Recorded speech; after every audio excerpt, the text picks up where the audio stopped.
Yun, good morning. At tayo ay may ikikwento sa inyo at i-share sa inyo. Kung mapapansin nyo po yung aking battery, 73 volts na lang po, no? So nakalimutan ko po siyang i-charge kagabi. Pindutin yung zone off. Yung zone off po yung ano, yung wifi ano natin, timer. So sobrang pagod po, no? Nakatulog, hindi na pindot. Ayun. So may remaining tayo, umalis tayo ng 75. So 10 kilometers na yung ating tinatakbo. Eto, kaya level 1 lang tayo ngayon. Tamang chill mode. Nasanay po kasi ako sa lead acid eh. Pero actually, etong lithium naman po, hanggang 30%. May leeway na ako doon, 20% nga po eh. Pero 30% po, pwede po siya hanggang doon.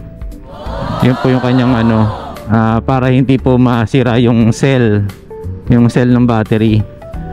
So eto, ayan, kita nyo 3 bars, no?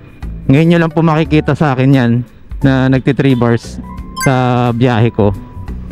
So ayun, kaya tamang 1 lang po tayo, chill lang po tayo ngayon. Sakto lang po tayo sa oras at ano, hindi naman ganun ka-traffic. Yung flow nung under natin, sakto lang. So still checking sa likod natin kung may nasasagabal tayo, dahil ganito lang po yung takbo natin. So ayan, unti-unti. So pwede na tayong bumitaw para tipid mode, no? Ganito lang naman po yan, titipid-tipid po kaya ano, ano siya, freewheeling. So iwas-iwas lang tayong ganyan para ano, buti na lang maluwag, no? Dire-diretso hanggang sa bumagal. Okay. So ayan, nandito po tayo sa Mindanao Avenue pa rin at papunta tayo ng EDSA. So sa EDSA, medyo lalaroin na po natin ng konti yung 1 and 2 dahil depende na po yun sa speed, no? Kaya kailangan importante po talaga yung naiintindihan nyo po yung flow ng traffic, no? Ayan. So okay, so yun lang po, sinare ko lang po muna ito at ride safe po sa mga ano. By the way, shoutout ko lang po si Kevin, no? I forgot yung kanyang ano, surname, pero si Kevin po ay nasa GC din po, no? Malabas po sa akin top. Meron isang ano eh, nakalimutan ko yung pangalan niya, pero ang haba kasi, ang hirap banggitin ng ano, yung pangalan. So ayun, naku po, tumirik pa, oo. Tayo malolobat siya. Ayaw mandar. Ayun, mandar. Spark plug. Nakaputok. Alright. Alright. Thank you po. Muna. Mamaya ulit kung sakali para sa update, no? Thank you. So ayan, naka level 1 pa rin tayo, guys. Dahil nga sa traffic situation, hindi ganun ka ano, no, kaluwag. And also, kahit dito, level 1 lang tayo.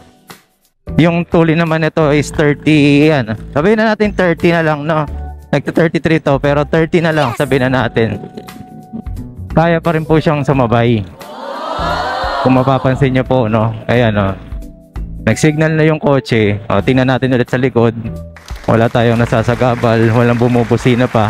So, pwede pa tayo dito hanggang sa makarating tayo dun sa pagtawid, no?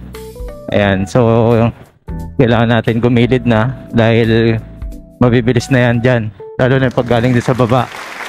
So ngayon, tamang chill lang tayo dito sa lane na to. Ayun, dahil may kumakanan, dito lang tayo.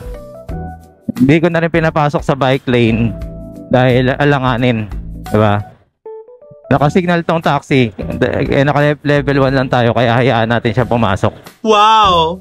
So paunahin na po natin siya, no? So yun lang po muna, guys. At dire-diretso na tayo dito. EDSA na tayo. So hindi natin kailangan magmadali ng ano, para ayan, check po natin. Battery check 73, pagka pinipiga 72. Then 13 kilometers to 14 na tayo.